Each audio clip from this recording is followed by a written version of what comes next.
সহজ লেসনে তোমাদের সকলকে স্বাগত। আজকে আমরা ষষ্ঠ শ্রেণীর প্রথম পর্যায়ক্রমিক মূল্যায়ন 2025 সালের পরিবেশ ও বিজ্ঞান বিষয়ের সম্পূর্ণ উত্তর সহ প্রশ্নপত্র সম্পর্কে আলোচনা করব। তো চলো এই ভিডিওতে আমরা ক্লাস 6 এর ফার্স্ট ইউনিট টেস্ট 2025 পরিবেশ ও বিজ্ঞান বা সায়েন্স সাবজেক্টের এই কোশ্চেন পেপারের উত্তরগুলো দেখে নিই। দেখো, প্রথম ইউনিট টেস্টে তোমাদের পূর্ণমান থাকবে 30 নম্বর এবছর এবং সময় থাকবে 1 ঘন্টা। প্রথমে দেখো তোমাদের কোন কোন অধ্যায় পড়তে হবে প্রথম ইউনিট টেস্টের পরীক্ষার জন্য। 1 নম্বর অধ্যায় পরিবেশ ও জীবজগতের পারস্পরিক নির্ভরতা, 2 নম্বর হচ্ছে আমাদের চারপাশের ঘটনাসমূহ এবং 3 নম্বর মৌলিক যৌগিক ও মিশ্র পদার্থ। ঠিক আছে, এই অধ্যায়গুলো পড়তে হবে। তবে কিছু কিছু স্কুলে কিন্তু সিলেবাসের পরিবর্তন হতে পারে, সেটা তোমার স্কুল থেকে অবশ্যই জেনে নেবে। তো চলো এখন কোশ্চেন পেপার এবং তার উত্তরগুলো দেখে নিই এবং এই সমস্ত প্রশ্নদের পিডিএফ ফাইল আমাদের সহজ লেসন অ্যাপের মধ্যে দেওয়া থাকবে। অ্যাপের লিঙ্ক ডেসক্রিপশন বক্সে দেওয়া আছে, সেখান থেকে অ্যাপটিকে ডাউনলোড করে নিয়ে চাইলে তোমরা প্রশ্ন এবং উত্তরের পিডিএফ ফাইলগুলো নিতে পারো। এবার দেখো আমরা কোশ্চেন পেপার এবং তার উত্তর দেখে নেব। প্রথম প্রশ্ন হচ্ছে সঠিক উত্তরটি নির্বাচন করে লিখুন। যে কোনো 5টি প্রশ্নের মান হচ্ছে 1 নম্বর করে 1 × 5 = 5। 1 নম্বর দেখে ম্যালেরিয়ার জীবাণু বাসা বাঁধে অনুচক্রিকায়, লোহিত রক্তকণিকায়, শ্বেত রক্তকণিকায়, না কোনোটি নয়। তো ম্যালেরিয়ার জীবাণু বাসা বাঁধে লোহিত রক্তকণিকায়। 2 নম্বর পিঁপড়ের মিথজীবী জীব হলো শালিক, গরু, জাবপোকা, না ক্লাউন মাছ। তো পিঁপড়ের মিথজীবী জীব হলো উত্তর লিখবে জাবপোকা। পরের প্রশ্ন, কুইনাইন পাওয়া যায় সিনকোনা গাছের ছাল থেকে, সিনকোনা গাছের মূল থেকে, সিনকোনা গাছের সর্পগন্ধা গাছের মূল থেকে। তো কুইনাইন পাওয়া যায় সিনকোনা গাছের ছাল থেকে। এবার দেখো একটি অপর্যাবৃত ঘটনা হলো জোয়ার ভাটা, সুনামি, সিলিং ফ্যানের ব্লেড ঘোরা, লিপ ইয়ার। তো একটি অপর্যাবৃত ঘটনা হচ্ছে সুনামি। ভৌত পরিবর্তনটি হলো লোহায় মরচে পড়া, জল থেকে বাষ্প হওয়া, কাঠ পড়ে ছাই হওয়া, চাল থেকে ভাত তৈরি হওয়া। এখানে ভৌত পরিবর্তন হচ্ছে জল থেকে বাষ্প হওয়া। 6 নম্বর আমাদের হাড় দাঁত মজবুত করতে সাহায্য করে যে ভিটামিন, তা হলো vitamin C, vitamin B, vitamin D, vitamin K. তো আমাদের হাড় দাঁত মজবুত করতে সাহায্য করে ভিটামিন ডি। ঠিক আছে, এখান থেকে 5টি প্রশ্ন উত্তর করতে হবে, তোমাদের একটি এক্সট্রা প্রশ্ন দেওয়া আছে। নেক্সট হচ্ছে দেখো 2 নম্বর দাগে নিচের প্রশ্নগুলির অতি সংক্ষিপ্ত উত্তর দাও। এখান থেকে 10টি প্রশ্ন উত্তর তোমাদের করতে হবে 1 নম্বর মানে। ঠিক আছে, 1 × 10 = 10। 2-এর 1 প্রশ্ন, রজন কী কাজে ব্যবহৃত হয়? তো রজন আঠা দড়িতে ব্যবহৃত হয়। এরপর দেখো 2-এর 2 নম্বর, একটি ঘটনার উল্লেখ করো যেখানে ভৌত ও রাসায়নিক পরিবর্তন একই সঙ্গে ঘটে। তো মোমবাতির জ্বলন, এখানে ভৌত ও রাসায়নিক পরিবর্তন একই সঙ্গে ঘটে। ফিতাকৃমি কোথায় বাস করে? মানুষের অন্ত্রে ফিতাকৃমি বাস করে। ওকে, স্টেপটোমাইসিন কি? উত্তর লিখবে এক ধরনের অ্যান্টিবায়োটিক ওষুধ। ঠিক আছে, স্টেপটোমাইসিন হচ্ছে এক ধরনের অ্যান্টিবায়োটিক ওষুধ। এরপরের প্রশ্ন, পাউরুটি তৈরিতে কোন ছত্রাক ব্যবহার করা হয়? তো পাউরুটি তৈরিতে ইস্ট নামক যে ছত্রাক, এটাকে ব্যবহার করা হয়। ম্যালেরিয়ার জীবাণু কোন অঙ্গে বাসা বাঁধে? তো ম্যালেরিয়ার জীবাণু যকৃত, লোহিত রক্তকণিকায় বাসা বাঁধে।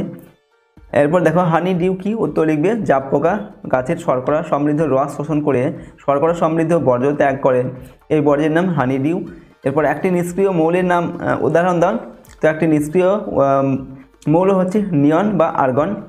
নেক্সট হচ্ছে জলের চেয়ে হালকা ধাতু কোনটি? তো জলের চেয়ে হালকা ধাতু হচ্ছে সোডিয়াম। একটি উজ্জ্বল চকচকে অধাতুর নাম লেখো। একটি উজ্জ্বল চকচকে অধাতু হচ্ছে হীরক। সবচেয়ে হালকা নিষ্ক্রিয় মৌল কোনটি? হিলিয়াম হচ্ছে সবচেয়ে হালকা নিষ্ক্রিয় মৌল। পর্যাবৃত ঘটনা কাকে বলে? উত্তর লিখবে একটি নির্দিষ্ট সময় অন্তর যে ঘটনা পুনরায় ঘটে তাকে পর্যাবৃত ঘটনা বলে, যেমন প্রতি 4 বছর অন্তর লিপ ইয়ার হয়, এটা হচ্ছে পর্যাবৃত ঘটনা। এরপর বরফ গলে জল হওয়া কী ধরনের ঘটনা? তো বরফ গলে জল হওয়া এটা হচ্ছে অভুমুখী ঘটনা। ওকে, তো এখানে দেখো তোমাদের টোটাল 13টি প্রশ্ন দেওয়া আছে, এখান থেকে তোমাদের 10টি প্রশ্ন উত্তর করতে হবে 1 নম্বর মানের প্রশ্ন। নেক্সট 3 নম্বর দাগে নিচের প্রশ্নগুলির সংক্ষিপ্ত উত্তর দেবে, যে কোনো 3টি করতে হবে 2 নম্বর মানে, 3 × 2 = 6 নম্বর। 3-এর 1 প্রশ্ন, ভৌত ও রাসায়নিক পরিবর্তন কাকে বলে?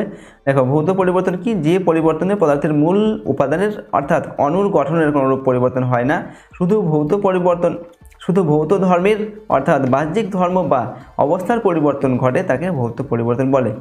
রাসায়নিক পরিবর্তন কি? যে পরিবর্তনে পদার্থের মূল উপাদানের অর্থাৎ অণুর গঠনের পরিবর্তন ঘটে এবং এক বা একাধিক নতুন ধর্ম বিশিষ্ট পদার্থের সৃষ্টি হয় তাকে রাসায়নিক পরিবর্তন বলে।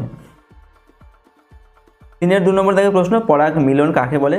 যে পদ্ধতিতে কোনো ফুলের পরাগধানী থেকে উৎপন্ন পরাগ রেণু নানান বাহকের দ্বারা জল, বায়ু, প্রাণী সেই ফুলের বা সেই জাতীয় অন্য ফুলের গর্ভমুণ্ডে পড়ে পরাগযোগ্য হয় তাকে পরাগ মিলন বলে।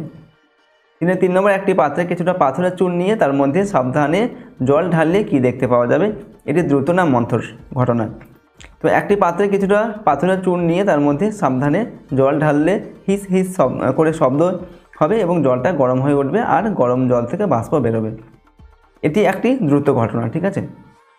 নেক্সট হচ্ছে দেখো 3-4 নম্বর দেখে সাগর কুসুম ও ক্লাউন মাছ কীভাবে একে অপরকে সাহায্য করে। তো ক্লাউন মাছ থেকে সাগর কুসুমের সঙ্গে ক্লাউন মাছ থাকে সাগর কুসুমের সঙ্গে। সেই সাগর কুসুমের শত্রু যেমন বাটারফ্লাই মাছকে তাড়িয়ে দেয়, ঠিক আছে। আর সাগর কুসুমের খাবারের পড়ে থাকা অংশের ভাগ পায় ক্লাউন মাছ। আবার অনেক সময় ক্লাউন মাছকে তাড়া করে আসা প্রাণীরা সাগর কুসুমের শিকার হয়। এরপর দেখো অভিমুখী ঘটনা দুটি বৈশিষ্ট্য লেখো। তো অভিমুখী ঘটনা দুটি বৈশিষ্ট্য হলো 1 নম্বর অভিমুখী ঘটনা সাধারণত ধীর গতিতে ঘটে। 2 নম্বর অভিমুখী ঘটনার ক্ষেত্রে পদার্থের অস্থায়ী পরিবর্তন ঘটে এবং পুনরায় আগের অবস্থায় ফিরে পাওয়া যায়। ওকে, পরের প্রশ্ন 3 নম্বর দেখে নিচের প্রশ্নগুলির সংক্ষিপ্ত উত্তর দাও। যে কোনো 3টি লিখতে হবে এখান থেকে, প্রশ্নের মান 3 করে 3 রেখে 9 নম্বর।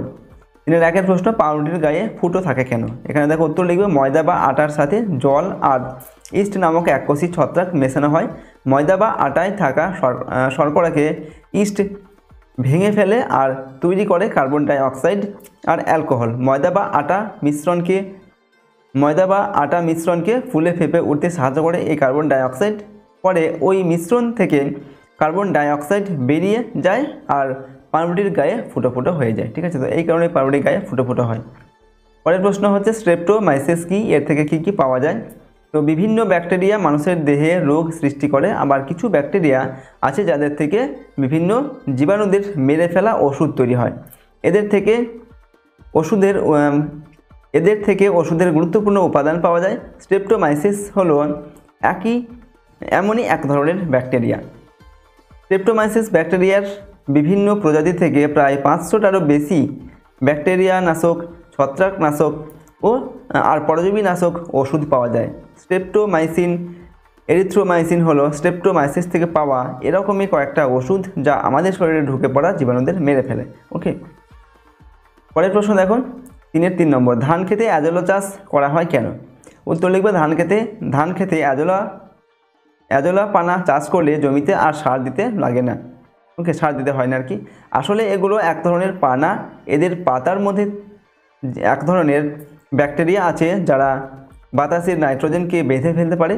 তাতে অ্যাজোলার উপকার হয়, কারণ সারের জন্য নাইট্রোজেন লাগে আর অ্যাজোলা তার পাতার ওই ব্যাকটেরিয়াকে থাকবার জায়গা দেয়।